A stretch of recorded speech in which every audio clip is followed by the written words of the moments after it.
Story time. Yo, à la base, je suis pas trop une meuf des story time, mais là, je me suis dit, ça vaut la peine d'être raconté.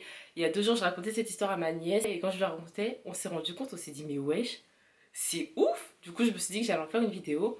Là, je suis avec mon grand sourire, mais voilà, le titre de la vidéo n'est pas du tout mensonger. On va parler d'un truc bien triste, genre bien badant, mon stage que j'ai fait quand j'étais en BTS. Et vu que ça risque d'être long, on va commencer tout de suite. Sauf, parenthèse, là je filme le soir, ça veut dire soleil descendant juste là, ça veut dire la luminosité, ça peut être n'importe quoi, mais faites carré, vous avez pas vu s'il vous plaît. Alors, j'ai fait des études de mécanique déjà, pour commencer. Faut savoir que c'est un milieu qui est très sexiste. Genre, si je devais vous parler du sexisme dans ce milieu-là, faudrait faire une vidéo dédiée. Il y a beaucoup de gens en mode oui, mais la mécanique, c'est un truc de mec, les femmes sont là pour la cuisine, enfin bref, eux là. Bref, à la fin de ta première année de BTS, tu dois faire un stage. Donc moi j'ai fait un BTS CPI, conception de produits industriels, et donc à la fin de la première année, il faut que tu trouves un stage dans un bureau d'études. En fait, c'est la seule condition pour passer en deuxième année. C'est-à-dire que tu peux avoir la moyenne la plus éclatée au sol de France. Si tu passes ton stage, tu passes en deuxième année. Et tu peux avoir 20 sur 20, si t'as pas de stage, tu redoubles. Et moi, je suis une meuf de la dernière minute, je trouvais pas de stage, bien évidemment. En même temps, j'ai pas trop cherché, je vous avoue. Je sais pas, je comptais grave sur ma chance et tout, je sais pas, j'étais là. Inch'Allah, machallah, si Dieu m'aime. Apparemment, Dieu m'aimait. Je vais vous raconter comment j'ai trouvé mon stage. En fait, il y avait un gars chez moi qui faisait une formation en informatique pour mes parents. Et moi, je suis là, je passe dans le salon, il fait ah bonjour, tu vas pas à l'école? Et je lui dis bah non, parce que genre on cherche des stages, du coup bah là, il y a pas cours en fait. Mais genre le mec, je le connais pas, tu vois. Il me dit t'as pas trouvé? Je lui dis bah non, j'avoue, là, je me mange que des vents. Après, il fait ah mais attends, je connais un mec qui met en relation des jeunes avec des entreprises et tout. Et là, il appelle un papy qui m'a jamais vu, qui ne me connaît pas, qui me dit ah mais t'inquiète, moi je lui arrange un rendez-vous. 2 jours plus tard, le papy il m'appelle, il me dit écoute, j'ai un rendez-vous pour toi dans une entreprise, je vais t'accompagner. Dites-vous, le papy il m'avait jamais vu, ça veut dire que je suis sortie du métro, il avait une pancarte comme ça avec mon nom dessus. C'est important que je vous raconte l'entretien pour le stage parce que c'est important pour la suite de l'histoire. Et c'est important dans la mise en contexte, hein. C'est pour ça que je vous raconte. En fait, je sais pas trop qui c'était ce papy, mais en gros, c'était un peu comme si il m'avait fait passer, je sais pas, genre association Petit Frère des Pauvres ou je sais pas. Je crois qu'à la base, il aidait des décrocheurs à trouver des stages et des métiers ou je sais pas, en tout cas je sais pas ce qu'ils m'ont inventé mais c'est passé. Du coup je suis arrivée et c'était une toute petite boîte, en mode ils étaient 6 ou 7 salariés, tu vois, c'était un tout petit truc. Et là il commence à parler avec le patron, il commence à me présenter, il me dit tu me laisses parler, je parle à ta place et tout. Franchement il commence à sortir des violons, je me suis dit frère, s'il me demande vraiment de faire ce que t'es en train de dire, je suis dans la merde parce que je sais pas faire ce que t'as dit en fait. Et donc comme je t'ai dit, je faisais de la conception, du coup je devais travailler avec un concepteur de base. Donc là t'as le patron, là, t'as le concepteur, enfin le dessinateur, et on parle, et au bout de 20 minutes, il fait ah, mais moi, je prends plus de stagiaires. Et là, je redescends. Faut savoir qu'on était une semaine avant le début des stages, tu vois, et que mon prof m'avait appelé en disant est-ce que vous avez un stage? J'étais là oui, oui, vous inquiétez pas, je vous envoie le papier. J'avais rien du tout. Le mec, il dit non, moi, je prends plus de stagiaires. Pas le patron, le dessinateur. Parce que le patron il était ok. Et genre en fait le gars qui était avec moi là il dit pourquoi? Il dit bah écoutez, moi la dernière fois j'ai fait un stage avec un stagiaire, ça s'est très bien passé, il était souriant tous les jours. Le dernier jour du stage, il est parti, il nous a dit au revoir et le soir même il s'est suicidé. Et donc je ne veux plus jamais prendre de stagiaire parce que c'est quelque chose qui m'a traumatisée et moi je ne veux plus avoir de stagiaire parce que j'ai pas envie que bah genre j'ai un stagiaire il se suicide encore à la fin. Très important dans le contexte ce que je suis en train de vous dire là. Et moi, avec le recul, je me rends compte que c'est pas ce qu'il aurait fallu dire, mais j'étais en Hesse et du coup je me dis, je vous jure que je me suiciderai pas, monsieur. C'est pas drôle, mais en fait, c'est juste que moi je suis quelqu'un, j'ai pas de tact et je sais pas réconforter les gens et du coup j'étais trop en mode il me faut un stage et je sais pas, j'ai rien trouvé d'autre à dire que monsieur, je vous jure que je vais pas me suicider. En fait, là il y a le chef d'atelier qui vient et qui dit est-ce que si moi je mets mon nom comme maître de stage, tu veux bien la prendre en stage? Il dit ok, mais moi je veux pas mon nom dans cette histoire. Du coup, c'est comme ça que j'arrive en stage dans cette entreprise-là. Donc, je commence le stage le lundi suivant. Je vous présente vite fait l'entreprise. C'était un petit atelier de fabrication mécanique. Donc, c'est un truc où il y a plein de machines. On fabrique plein de trucs, plein de petites pièces mécaniques. Il y avait des pièces pour l'aviation, il y avait des pièces pour les cosmétiques et tout. Et il y avait un petit bureau d'études. Donc le bureau d'études, c'est là où tu dessines les pièces que tu vas fabriquer derrière. Donc moi, j'étais là avec mon ordinateur et à côté du concepteur. Mais en fait, ce qu'il m'a dit, le mieux c'est qu'en fait, tu dessines et après, tu vas fabriquer toi-même les pièces que tu as dessinées. Comme ça, tu comprends comment ça marche et comme ça, tu comprends dans quelle logique tu dois dessiner. Parce qu'à l'école, on nous apprend à dessiner, mais pas de manière à ce qu'on sache fabriquer. Enfin, anyway, vous vous en foutez, mais bon, bref. C'était juste pour essayer de vous expliquer un peu ce que je foutais. Et bref, jour 1, j'arrive, le patron, il me donne à faire du secrétariat. Tu vois comment une feuille de papier, c'est fin. Dis-toi, il y avait 5 piles hautes de mon lit, là, à ici, de feuilles. Il m'a dit, trie-les.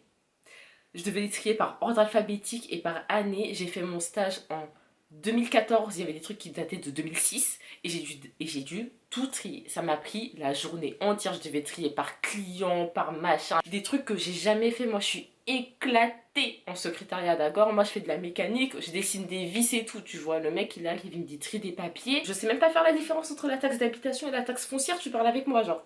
Mais franchement, je fais au mieux. C'était le premier jour, vraiment, je voulais vraiment faire bonne impression et tout. Et j'étais grave contente d'être en stage à cet endroit-là parce que c'était vraiment le genre de truc que je kiffe. C'est-à-dire que je savais que j'allais pas être derrière le PC toute la journée, ce que je détestais. Donc, je fais au mieux, ça me prend toute la journée. Je pars la dernière, enfin l'avant-dernière avant le patron, quoi, parce que je voulais vraiment finir avant de rentrer chez moi. Je rentre chez moi. À demain, monsieur. À demain, bonne soirée. Je rentre.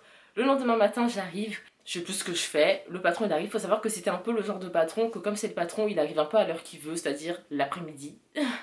Et du coup le gars il arrive et à un moment il vient me chercher dans l'atelier parce que du coup je faisais le tour de l'atelier pour apprendre les machines et tout ça. Ouais elle est où? Je viens et tout. Après il me fait, t'as fait de la merde en fait. Et je lui dis, comment ça? Il me dit mais c'est pas ce que je t'ai demandé de faire et tout. Et du coup je lui dis bah... Si, vous m'avez dit de ranger dans l'ordre alphabétique et par année, c'est ce que j'ai fait et tout. Il me dit non, non, non, c'est pas ça, c'est n'importe quoi, tu fais trop de la merde et tout, nanana, c'est n'importe quoi. Et du coup, moi je garde grave mon sang-froid. Je dis bah écoutez, moi c'est ce que j'ai compris hier, si jamais je me suis trompée, bah dites-moi, je recommence et tout. Il me dit non, c'est bon, c'est encore pour faire de la merde, c'est pas la peine, vas-y, casse-toi, tu vois. Premier jour, hein, enfin deuxième jour, hein, ça commence bien, dis donc. Troisième jour, il m'a tendu un balai. Il m'a dit c'est pour ça que t'es là, non? Et je lui ai dit bah. Non. Il fait ah, désolé, pour moi les filles elles sont là que pour faire le ménage. Des petites piques comme ça. Jusque là, on va dire entre guillemets ça va. Le jour où je suis arrivée à mon stage, c'est le jour où il y a un nouveau client qui est arrivé qui fabriquait des cigarettes électroniques. Comme je vous ai dit, mon stage c'était genre 2014, du coup c'était vraiment l'essor des cigarettes électroniques, c'était la mode. Et donc il y avait un monsieur qui était là qui voulait créer sa marque de cigarettes électroniques. Et comme il était là depuis le premier jour, je me suis dit, oh, ça va être trop bien pour mon rapport, je vais pouvoir suivre en fait le projet de A à Z et raconter tout ça dans mon rapport de stage. Donc je lui ai demandé, est-ce que ça vous dérange en fait si je prends des photos de vos trucs, est-ce que je peux en parler dans mon rapport, tout ça, non, est-ce que je peux vous poser des questions? Il me dit oui, ok, pas de souci. Moi je suis archi contente. Maintenant, un jour dans mon stage, donc le monsieur des cigarettes électroniques, il vient. Et en gros, dans l'atelier où je travaillais, il y avait deux portes. Il y avait une porte piéton, une porte livraison. Et en fait, il était venu récupérer des pièces qui étaient fragiles et il les a foutues dans son sac à dos. Et j'ai dit, mais vous allez les casser en fait, genre c'est trop fragile, vous pouvez pas les transporter en sac à dos. Venez, je vous les mets dans une boîte parce qu'on avait une partie colis, tu vois. Je prends les boîtes et tout et je commence à mettre les cigarettes électroniques dedans, à mettre le papier bulle et tout comme il faut. Et comme il y avait plusieurs boîtes, il fait une boîte, je fais une boîte. Et pendant ce temps, bah, je posais des questions pour mon rapport quoi. Et du coup, on est là, on plie, on range, on coupe, machin. Et je vois le patron qui passe derrière moi. Enfin, derrière nous, quoi, pendant qu'on parle, il s'arrête, il regarde, mais il me regarde mal. Tu vois, il me regarde en mode... Et il repart. Et ensuite, bah, on finit, le monsieur il prend ses colis, du coup il sort par la porte livraison, là, au revoir, à la prochaine. Genre, il me dit, ouais, salut, t'es né, à la prochaine, parce que bah, il venait genre toutes les semaines, quoi. Et je dis, ouais, au revoir. Je me retourne, le patron, il est là, il me fait, c'est bon, t'as fini d'allumer mes clients, petite aguicheuse? Et c'est là en mode, pardon. Et vraiment, il m'a dit un truc, mais en fait, c'était de l'ancien français pour dire qu'en gros, j'étais en train d'allumer son client, tu vois. C'était vraiment du français de 1960. Du coup, je me souviens pas du mot. C'était grave insultant, tu vois. C'était genre, t'as fini sale pute, mais il a pas dit pute. Tu vois, il a dit pute 1960. Tu vois ce que je veux dire ou pas? Et j'étais là en mode, mais comment ça et tout. Après, il dit, ouais, tu crois que je te vois pas en train de tourner autour des gens quand ils viennent et tout, nan, qu'est-ce que tu cherches? T'es là toute frivole, je sais pas quoi. Et j'étais en blouse de travail, mon frère, je sais pas ce que tu veux. Et je lui dis, mais pas du tout, j'étais en train d'emballer un colis. En plus, ça se voyait trop parce qu'en fait, c'était grave vitré, du coup, genre, J'étais en train d'emballer des trucs dans des cartons, genre vraiment ça se voyait, il y avait aucune confusion possible et tout. Il commence à dire ouais, arrête d'allumer mes clients, c'est n'importe quoi, patati patati patata. Ok, moi je commence, tu vois, là je rentre chez moi et tout, et je commence à raconter à ma mère que vas-y, le gars il force en fait, parce que en fait, je vous raconte pas tout, mais il faut savoir que tous les jours il me créait une embrouille, ce monsieur. Ce que je vous ai pas dit, c'est que tous les autres gars avec qui je travaillais, ils étaient extrêmement gentils et extrêmement bienveillants avec moi. C'était un truc de fou. Franchement, ils me kiffaient, ils m'apprenaient des trucs de ouf. Ce qui faisait que moi, je kiffais vraiment mon stage, mais sans ce gars, sans le patron. Et du coup, moi, je rentrais chez moi, franchement, j'étais mal et tout. Je disais, ouais, maman, aujourd'hui, t'as vu, il m'a inventé ci, il m'a dit ça, machin. Et ma mère, elle me disait, écoute, fais en sorte de ne rien avoir à te reprocher et finis ton stage et tu restes calme, tu gardes ton sang-froid jusqu'à la fin. Et si tu penses que le stage il va t'apporter quelque chose. Et moi je savais que le stage il m'apporterait puisque bah vraiment c'était comme je vous ai dit, moi je kiffais, j'apprenais beaucoup trop de trucs et enfin voilà, genre moi j'ai kiffé ce stage hors ce gars, tu vois. Et donc, euh, et donc je reste et tout, mais ça devient de plus en plus dur. Un autre jour, toujours avec les cigarettes électroniques, comme je vous ai dit, j'ai suivi toute la fabrication du truc. Je devais vérifier des pièces, donc vérifier la taille des pièces, vérifier qu'elles étaient conformes. En gros, j'avais 2400 mesures à faire. Le patron, il vient, il me dit viens, tu vas vérifier les trucs. Alors, pas de bonjour et tout, genre, bref. La politesse, il connaissait pas avec moi. Et du coup, il me disait ouais, viens, tu vas contrôler les pièces. Il me dit tu sais te servir de ça. Il montre des outils de contrôle et je lui dis non. Il fait oh, vas-y, tu sais rien faire et tout. Et moi, je dis bah, montrez-moi, comme ça je le ferai, tu vois. En mode frère, je suis là pour apprendre en fait. J'ai fait une preuve d'un sang-froid tellement ouf parce que en gros si je lui disais un seul mot de travers c'est bon, genre c'était la porte ouverte pour que vraiment il me termine, tu vois, il faisait que me chauffer, il fallait pas qu'il me trouve. Et donc je lui dis s'il vous plaît montrez-moi et comme ça je le referai. Et genre je vous jure il m'a montré en deux genre tu sais quand genre tu veux montrer un truc à tes parents mais ça fait 5 fois que tu leur montres, t'en as marre là, quand tu leur expliques comment on transfère un message sur WhatsApp pour la 10e fois, il m'a fait le même truc en mode bah c'est bon, tu fais ça, tu fais ça, tu fais ça, tu fais ça, tu fais ça. Et il s'est cassé, il m'a enfermé dans ma petite pièce. Je trouvais ça super intéressant, genre en fait t'es un peu au calme en fait, on t'enferme dans une pièce pour que tu sois pas déconcentré et, et tu fais des mesures toute la journée. C'est long mais en vrai c'est chill, tu vois. Et je vérifiais chaque mesure 2 fois. 2400 fois 2 les gars, est-ce que vous vous rendez compte? Et après j'ai revérifié toutes les pièces qui étaient considérées comme étant fausses. Une troisième fois c'était n'importe quoi.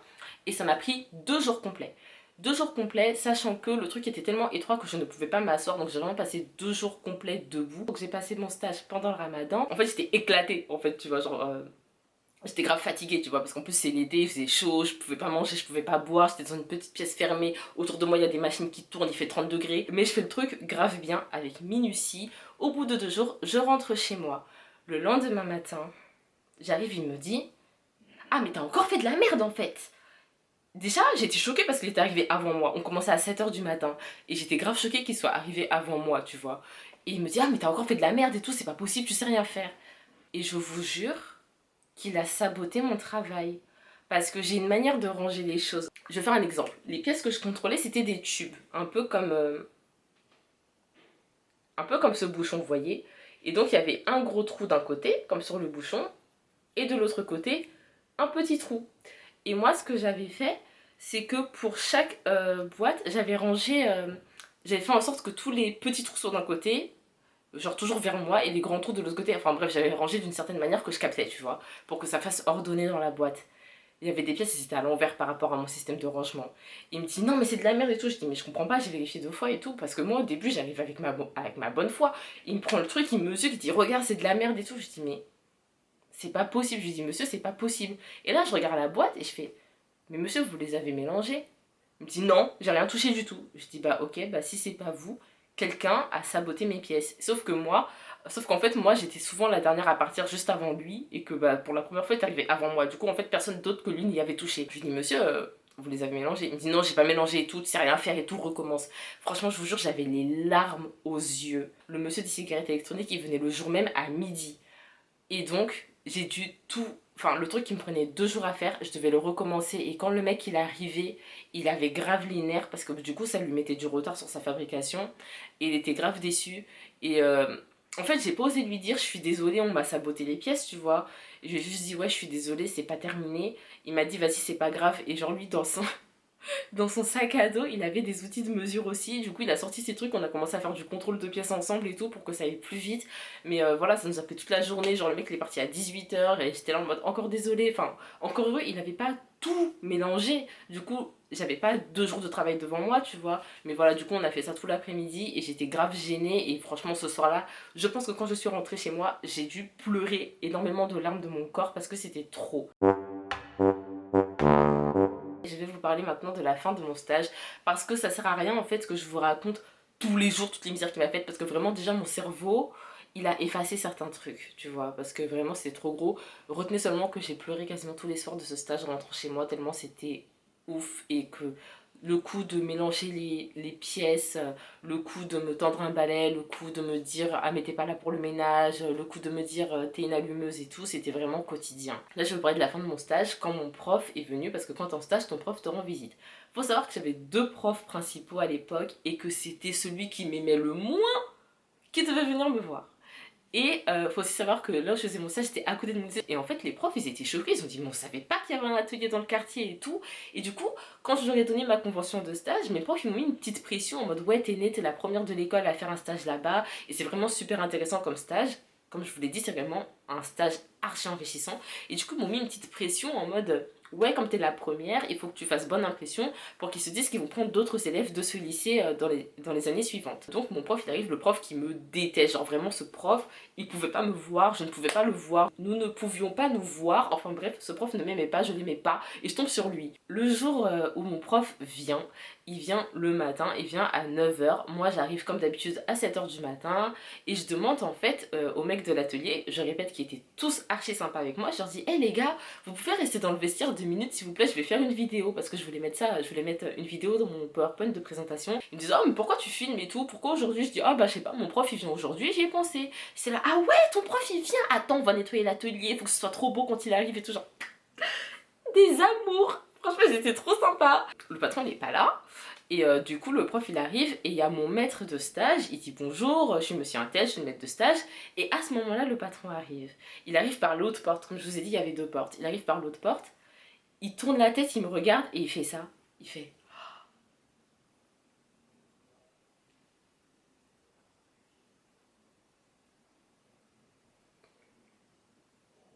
Pour ceux qui n'auraient pas compris, toute cette mimique, c'était l'air de dire c'est la première fois de sa vie qu'il me voyait à l'heure. Et j'étais en mode, mais quel connard! À part le jour de l'entretien et le jour du sabotage de pièces, il n'était jamais arrivé avant moi. Et là, commence l'entretien avec mon prof. Genre, il lui dit entrez et tout ça. Est-ce que vous voulez visiter d'abord ou est-ce que vous voulez d'abord faire l'entretien? Le prof lui dit je préfère faire l'entretien en premier. Il faut savoir que ce jour-là, le concepteur, le dessinateur avec qui je travaillais n'était pas là.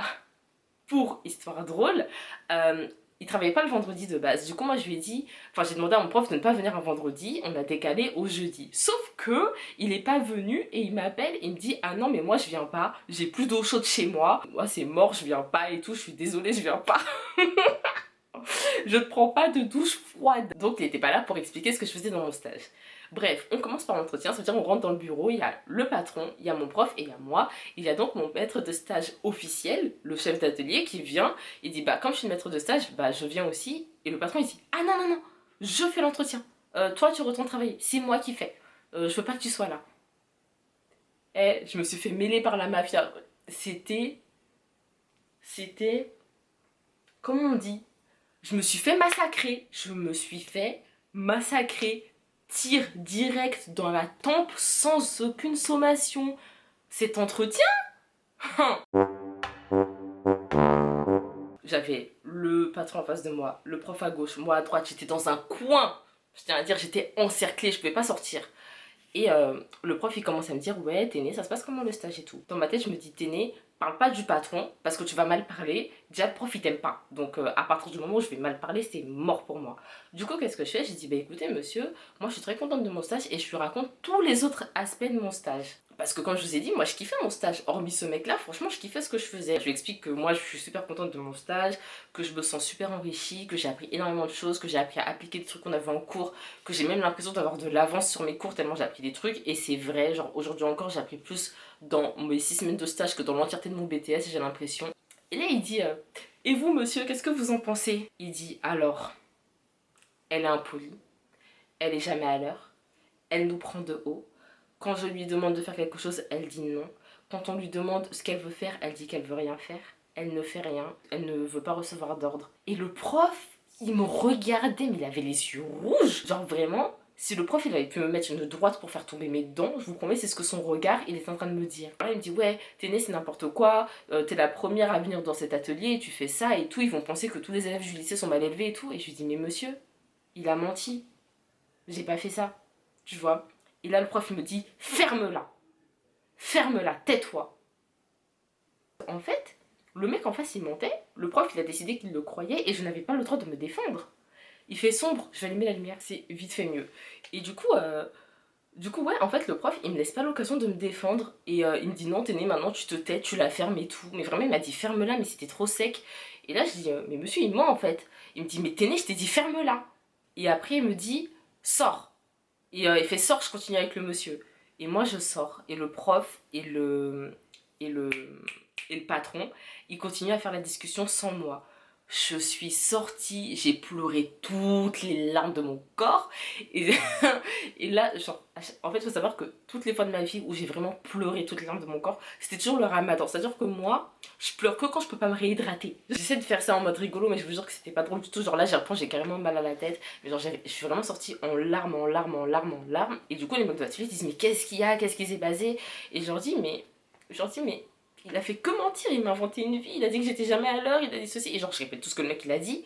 Et il y avait un mec à l'atelier qui lui il tenait beaucoup tête au patron, parce qu'il faut savoir que le patron c'était un connard avec tout le monde, mais bon, moi il en avait rajouté, tu vois. Mais en fait il faisait moins le connard avec les mecs de l'atelier parce que ce sont des métiers qui se perdent et du coup il ne pouvait pas se permettre que les gens démissionnent. Et donc ce mec là, je vais pas dire son nom, mais ce gars, on va lui inventer un nom, il s'appelait Marcus. Et du coup, Marcus, il me dit ouais, qu'est-ce qui s'est passé et tout, et je lui explique. Et il faut savoir que je travaillais avec des gens, genre vraiment des gens de l'ancienne, tu vois. Il y avait beaucoup de gens qui étaient quasiment à la retraite, c'était 40 ans et pas vraiment de jeunes. Enfin, il y avait au moins 40, après il y avait 50 et tout. Et il me dit il est sérieux. Il dit non, là, et là en fait, il faut non, il allait trop loin, il allait trop loin, il allait trop loin. Et là, en fait, à ce moment-là, Marcus, il m'explique qu'un jour, il y a un employé qui a essayé de tuer le patron parce qu'il avait fait les mêmes coups qu'il me faisait à moi. C'est-à-dire, tous les gens en train de rabaisser, en train de saboter le travail et tout. Et qu'un jour, il y a. Je suis dans un atelier mécanique. Ça veut dire, on allume une machine, on te tue, personne t'entend. D'accord? Personne t'entend crier. Il y a des barres de fer partout, il y a des limes, il y a des perceuses, il y a des forêts, il y a des tenailles, il y a des pinces, il y a tout ce que tu veux pour torturer quelqu'un, tu vois. Et là, en fait, le salarié, l'ancien salarié, il a fait quoi? Il a pris une barre de fer, il a attendu le patron devant la porte du bureau, et quand le patron est sorti, il a fait. Et en fait, une fois qu'il est arrivé en haut, le Marcus en question a attrapé la barre parce qu'il l'avait vu faire, et il lui a dit, gros, t'as pas envie de finir en prison, c'est mieux que tu démissionnes et tout. Pour vous dire, le mec mettait une telle dose de harcèlement que quelqu'un a déjà essayé de le tuer. Enfin, vraiment, c'est ouf. Après, on m'a aussi appris que certainement que le mec qui s'était suicidé, que bah, c'était à cause du patron aussi. Pour vous donner une idée de à quel point c'était ouf. Voilà. Et bah pendant ce temps, mon prof, il était encore à l'intérieur en train de parler sur moi. Je sais pas trop ce qu'il lui a raconté. Après, quand le patron est sorti, le Marcus là dont je vous ai parlé, mais il a pété un câble. Il est parti voir le patron, il a dit t'es sérieux, tu fais pleurer la petite comme ça? Il lui a gueulé dessus. Franchement, j'étais trop touchée qu'ils prennent ma défense comme ça. Ils tous ont pris ma défense comme ça. Il a commencé à crier sur le patron, à dire en plus tu racontes de la merde, tu dis qu'elle est pas à l'heure, mais toi t'arrives à 14h, tu l'as jamais vu arriver. Il commence à crier devant mon prof. Hein. Et mon prof il me regarde moi mal, comme si j'avais envoyé le Marcus et je lui avais dit va crier sur le patron. Moi j'ai rien fait, moi je suis sortie en pleurant parce que frère vous m'avez maltraité en fait, tu vois ce que je veux dire. Donc ouais, moi je suis sortie en pleurant, mais j'ai rien demandé à personne après, tu vois. Et c'est eux qui m'ont défendu de leur plein gré. Et le prof il me regardait mal comme si c'était moi qui avais envoyé les gens. Franchement j'étais abasourdie par ma situation. J'étais là derrière, j'étais cachée derrière un poteau en train de sécher mes larmes à observer la scène de loin comme ça là. Après ça, bah, le chef d'atelier il a dit écoutez, je ne sais pas ce qu'il vous a dit. Moi je suis son maître de stage, elle travaille tous les jours avec moi et je peux vous dire qu'elle est curieuse, qu'elle veut apprendre et qu'elle fait absolument tout ce qu'on lui dit. Elle a jamais râlé. Quand elle sait pas faire, elle demande. Quand elle sait faire, elle fait bien et tout. Franchement exemplaire. Et t'as l'autre, l'ajusteur, il dit moi, j'ai rien à dire. Mais genre pas rien à dire éclaté, genre rien à dire en mode... Comme je dis, franchement, je faisais du bon boulot. Hein. Et là, t'as genre le chef d'atelier qui dit il vous dit qu'il a rien à dire et sachez qu'il avait jamais gardé quelqu'un plus d'une journée et que là ça fait quasiment une semaine qu'ils travaillent ensemble et qu'il est extrêmement satisfait et tout, donc vraiment si lui il vous dit qu'il a rien à dire c'est que vraiment elle fait vraiment du bon travail, tu vois. Et le prof il fait ouais on verra et il se casse, il fait même pas la visite d'atelier, il s'en va et moi je continue à pleurer en fait. Voilà, je suis rentrée chez moi, j'avais les yeux gonflés et tout. Bah en fait mon prof, il m'a pas invalidé mon stage, donc j'ai pu valider mon stage. Et de toute façon c'était pas lui après qui me mettait ma note de stage. Lui peut juste dire le stage correspond pas, tu vois. Mais c'est tout. Pour la fin du stage, bah j'étais toujours en mauvais terme avec le patron. C'était encore pire qu'avant, il me lâchait encore plus de piques. Mais il le faisait plus subtilement parce que comme les gens de l'atelier avaient pris ma défense, bah il s'est senti peut-être un peu seul, je sais pas trop. Euh, ah oui, il faut savoir que dans l'entreprise où j'étais, le mec, en fait, il employait énormément de stagiaires pour faire du travail dissimulé, avoir de la main-d'œuvre gratuite.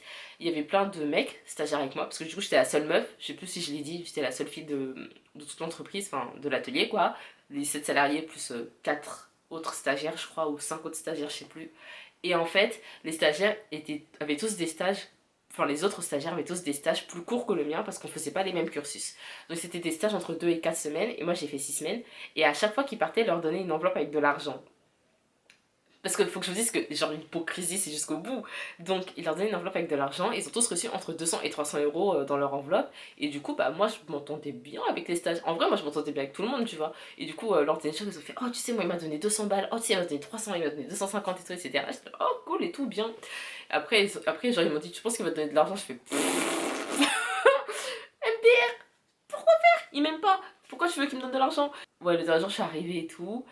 Et franchement, c'est là que je lui ai dit toutes ces vérités en fait. Genre, en fait, au début, j'ai rien dit.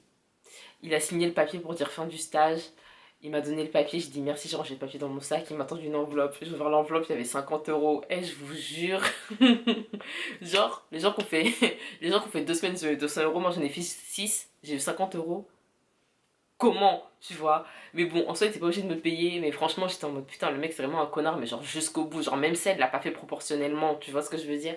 Et à ce moment-là, j'avais grave la haine. En fait, par fierté, je voulais grave lui jeter son enveloppe avec la nourriture, avec l'argent à la figure, mais je pouvais pas me le permettre parce que vraiment c'était une époque de ma vie où j'étais en hesse. La hesse. J'avais besoin de cet argent. J'aurais aimé à l'époque ne pas avoir besoin de cet argent et pouvoir lui balancer à la gueule. Mais voilà, il y a vraiment des moments dans la vie, tu peux pas te permettre de faire la fierté, tu vois. Genre vraiment, j'étais pas du tout en mesure de faire ça financièrement parlant à l'époque. En fait, à ce moment-là, je regarde l'enveloppe, je regarde, je fais franchement monsieur, je suis triste pour vous.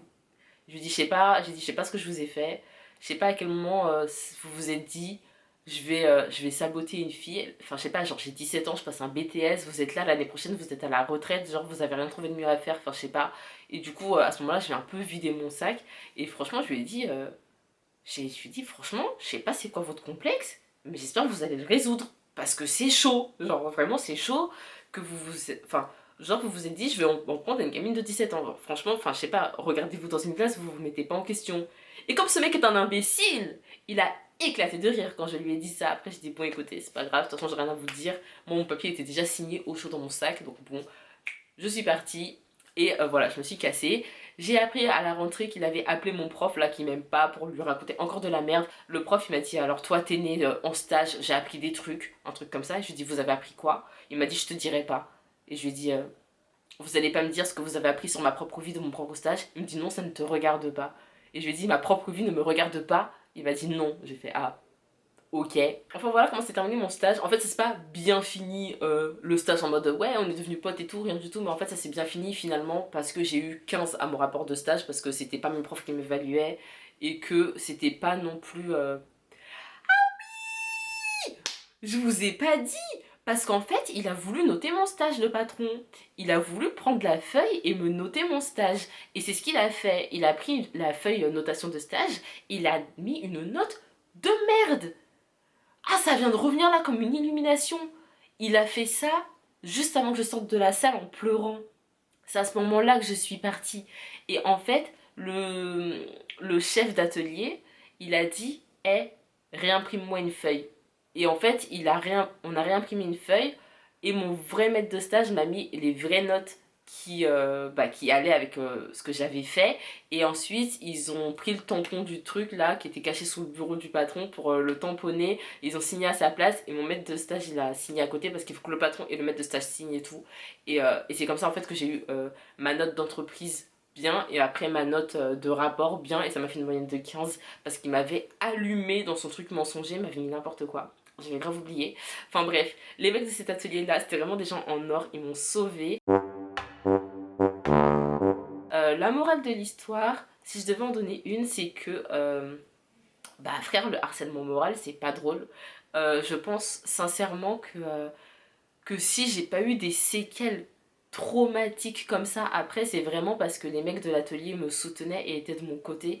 Je pense sincèrement que si j'avais été seule face à tout ça, je serais pas en train d'en parler aujourd'hui. Je pense que je serais tombée dans une dépression mais tellement profonde, sachant qu'à l'époque j'avais déjà des tendances un peu dépressives, tu vois. Mais je pense que j'aurais, waouh, je serais tombée beaucoup trop bas en fait. Si vous subissez ça, si vous avez subi ça, enfin surtout si vous le subissez maintenant, parlez-en. Moi franchement je pense que c'est ça qui m'a aidé à tenir, le fait que j'en parlais à ma mère tous les soirs, genre je l'ai pas gardé pour moi, et que les gens avec qui je travaillais me soutenaient, et du coup ça m'a permis de faire mon stage dans des conditions à peu près bonnes, sauf quand le patron il était là, mais comme je dis il arrivait l'après-midi, du coup je passais des bonnes matinées, après vers midi j'avais la boule au ventre et l'après-midi c'était mauvais. C'est pas une vie, mais voilà, c'est vraiment un stage que, enfin le stage me plaisait et je voulais vraiment le finir. Mais voilà, franchement, si j'ai un conseil à vous donner, si vous subissez du harcèlement moral, parce que clairement c'était du harcèlement moral, il n'y a pas d'autre nom, parlez-en autour de vous. Et franchement, si ça en vaut pas la peine, cassez-vous. Cassez-vous parce que sinon vous allez vous niquer la santé, mais un truc de fou. Vous allez vraiment vous éclater votre santé, surtout mentale et même physique, en fait ça va se ressentir. Donc voilà, c'est vraiment ça le conseil que j'ai à vous donner. Je sais pas, je sais pas quoi dire d'autre parce que c'est vraiment un épisode que mon cerveau avait effacé de ma mémoire en fait. Je sais pas si vous aussi ça vous fait ça, mais moi quand il m'arrive des trucs vraiment mauvais dans la vie, mon cerveau il les efface et des fois ça revient comme ça en mode hey, tu te souviens, il t'est arrivé ça, mais en fait en général ça efface. Et du coup, je saurais pas trop quoi vous donner d'autre comme conseil. Si jamais vous avez déjà subi ce genre de harcèlement, franchement, mettez dans les commentaires comment vous vous en êtes sorti. Ça pourrait être peut-être utile à d'autres personnes. Mais en tout cas, sachez que vous n'avez pas à subir ça seul. Franchement, parlez-en, parlez-en, parlez-en. Parce que sinon, vous allez finir en tentative de meurtre ou en tentative de suicide, comme les personnes qui étaient avant moi dans l'entreprise. Et ça n'en vaut vraiment pas la peine. Parlez-en, dénoncez. Après, c'est dur de prouver du harcèlement moral parce que c'est des actes, c'est verbal. Tu vois, c'est pas, t'as pas de preuves matérielles, c'est parole contre parole en vrai. Mais voilà, si ça va trop loin, si ça va dans les menaces et tout, parlez-en et s'il le faut, cassez-vous. Écoutez les gens, c'était une vidéo bien badante. Enfin bon, à la fin de l'histoire, moi j'ai eu 15 sur 20, donc je suis contente. Mais bon, voilà, c'était une période pas très rigolote de ma vie. Écoutez, j'espère que la vidéo, elle aura été utile à certains. Si vous subissez ça, franchement, cassez-vous, j'ai rien d'autre à dire. Et là-dessus, ça fait genre archi longtemps que je suis en train de parler. Donc, je vous dis à très bientôt pour une nouvelle vidéo. Salut!